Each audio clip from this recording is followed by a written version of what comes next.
Wewe kwenye simu yako una shilingi ngapi? Kuna kama milioni 4. Kwenye simu hii? Hapana, iloibiwa. Sasa wewe umenipigia kwenye namba gani? Mbona mimi nikiangalia sioni kiasi hicho?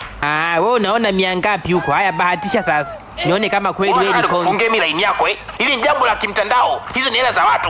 Ndugu mteja, sema kiasi halisi ambacho kipo kwenye simu yako. 800 ya umeme. Nikitoa hiyo na bakiza vya kuweka tu bondi na kuuza. Mbona kama kwenye simu yako kuna hela kama zaidi ya milioni 5? Toeni nusu niachieni. Taja namba yako ya siri. Taja.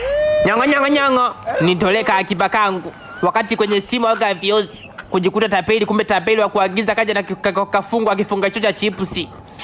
Utapeli mlaini, huduma kwa wateja unahema kama unakimbizwa.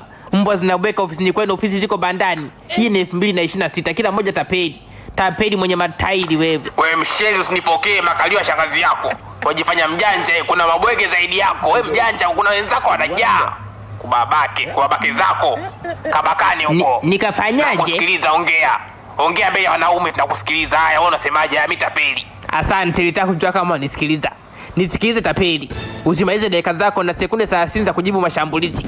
Kwako kijana mtafuta laana. Kazi kuibia watu, hujui hata umri wao. Uibie mtu huko ndio hela kula baba familia au familia mtailisha nyie au majali tu matumbo yenu. Uvivu utakuwa wa kwenda kutengeza masofa. Hamna hela, mfanyi kazi. Mmeacha kazi, mfanyi kazi kupiga simu, si baba zenu.